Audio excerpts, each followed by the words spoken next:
Welcome to jazz simple cooking. இன்றைக்கி நம்ம செஷ்வன் சட்னி எப்படி செய்கிறதுன்னு பார்க்கலாம். இது பண்ணுறதுக்காக நான் இங்கே 75 கிராம் காஷ்மீரி வத்தல் எடுத்திருக்கேன். அதுக்கப்புறமா 25 கிராம் காரமான வத்தல் எடுத்திருக்கேன். நீங்கள் உங்கள் காரத்துக்கு தகுந்தவாறு வத்தல் எடுத்துக்கலாம். 50 கிராம் காஷ்மீரி வத்தல், 50 கிராம் காரமான வத்தல் எடுத்துக்கலாம். உங்கள் டேஸ்ட்டுக்கு தகுந்தவாறு வத்தல் எடுத்துக்கோங்க. மொத்தம் 100 கிராம் இருக்கிற மாதிரி பார்த்துக்கோங்க. இப்போது இது சின்ன சின்ன துண்டுகளாக கட் பண்ணி வச்சுட்டு அதுக்கப்புறமா இதில் உள்ள விதைகளை நீக்கிடலாம். பாருங்கள், நான் இதே மாதிரி கட் பண்ணி வச்சுருக்கேன். இப்போ நாம் இதை வேக வைக்கணும். அதுக்காக நான் இங்கே ஒரு பெரிய பாத்திரத்தில் தண்ணி கொதிக்க வச்சுருக்கேன். இப்போ தண்ணி நல்லா கொதிக்க ஆரம்பிச்சதும் நம்ம எடுத்து வச்சுருக்கிற வத்தலை உள்ளே போட்டுட்டு நல்லா மிக்ஸ் பண்ணி விட்டுக்கலாம். அதுக்கப்புறமா இது நல்லா கொதிக்கட்டும். இப்போ இது மூடி வச்சுட்டு 4லேருந்து 5 நிமிஷம் இது நல்லா கொதிக்க வச்சிடலாம். இது நல்லா சாஃப்டாகி வரணும். இப்போ 5 நிமிஷம் கழித்து ஓப்பன் பண்ணி பார்த்துடலாம். பாருங்கள், வத்தலெல்லாம் நல்லா சாஃப்டாக வந்திருக்கு. இப்போ இது நல்லா ஆற வச்சிடலாம்.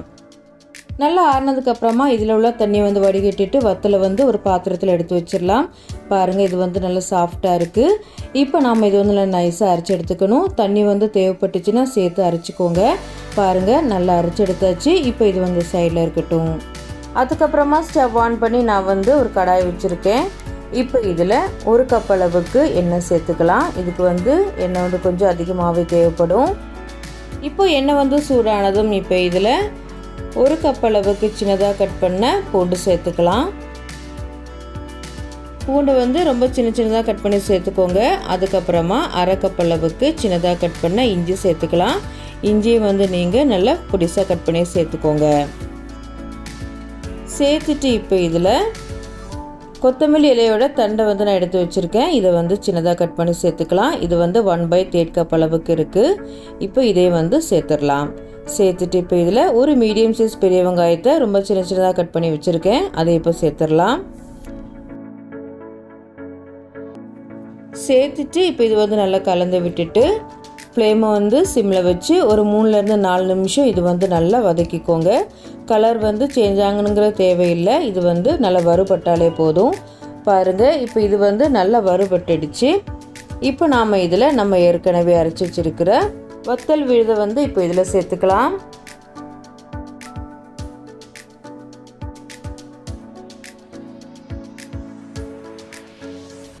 சேர்த்துட்டு நல்லா கலந்து விட்டுக்கோங்க.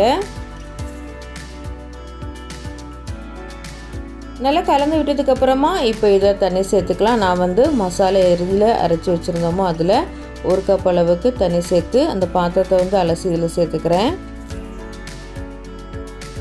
சேர்த்துட்டு நல்லா கலந்து விட்டுக்கோங்க. நல்லா கலந்து விட்டதுக்கப்புறமா ஃப்ளேமை லோ டு மீடியம் வச்சு இது நல்லா வேக வைக்கணும்.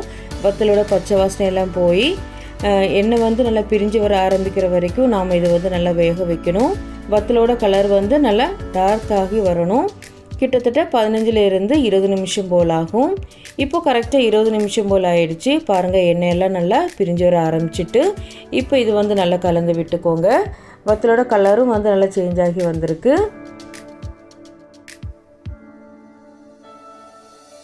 அதுக்கப்புறமா இப்போ இதில் தேவைக்கேற்ப உப்பு சேர்த்துக்கலாம். நான் இங்கே 1 டீஸ்பூன் உப்பு சேர்த்துக்கிறேன். கூடவே 1 டீஸ்பூன் சர்க்கரை சேர்த்துக்கலாம். அதுக்கப்புறமா 1 டீஸ்பூன் வெள்ளை மிளகுத்தூள் இல்லைன்னா 1 டீஸ்பூன் கருப்பு மிளகுத்தூள் சேர்த்துக்கோங்க. கூடவே 1 டேபிள் ஸ்பூன் சோயா சாஸ் சேர்த்துக்கலாம். அதுக்கப்புறமா 2 டேபிள் ஸ்பூன் வினிகர், கூடவே 1/3 கப் அளவுக்கு, அதாவது 4லேருந்து 5 டேபிள் ஸ்பூன் அளவுக்கு தக்காளி சாஸ் சேர்த்துக்கோங்க. சேர்த்துட்டு இப்போ இது நல்லா மிக்ஸ் பண்ணி விட்டுடலாம். நல்லா மிக்ஸ் பண்ணி விட்டதுக்கப்புறமா இது ஒரு 2லேருந்து 3 நிமிஷம் சிம்மில் வச்சு நல்லா வேக வச்சுக்கோங்க. இப்போது சாஸ் எல்லாம் சேர்த்ததுக்கப்புறமா 2லேருந்து 3 நிமிஷம் நல்லா வேக வச்சாச்சு. இப்போ நம்ம ஸ்டவ்வை ஆஃப் பண்ணிடலாம். அவ்வளோதான், நம்ம செஷ்வன் சட்னி ரொம்ப சூப்பராக ரெடி ஆகிடுச்சு. நல்லா ஆறுனதுக்கப்புறமா இது ஒரு ஏர்டைட் கண்டெய்னரில் போட்டு ஃப்ரிட்ஜில் வச்சிங்கன்னா ரொம்ப நாளைக்கு கெடாமல் இருக்கும். இது நிறைய ரெசிபீஸ்க்கு யூஸ் பண்ணலாம். நூடுல்ஸ் பண்ணுறதுக்கு, அதுக்கப்புறமா ஃப்ரைட் ரைஸ் பண்ணுறதுக்கு, சாண்ட்விச்சஸில் யூஸ் பண்ணலாம். இல்லைன்னா ப்ரெட்டு இல்லைன்னா சப்பாத்தி கூட வச்சு சாப்பிட்றதுக்கு ரொம்ப சூப்பராக இருக்கும். நீங்களும் வீட்டில் செஞ்சு பாருங்கள். இந்த வீடியோ உங்களுக்கு பிடிச்சிருந்துச்சுன்னா லைக் பண்ணுங்கள், ஷேர் பண்ணுங்கள். மறக்காமல் ஜாஸ் சிம்பிள் குக்கிங் சேனலுக்கு சப்ஸ்கிரைப் பண்ணுங்கள். தேங்க்ஸ் ஃபார் வாட்சிங்.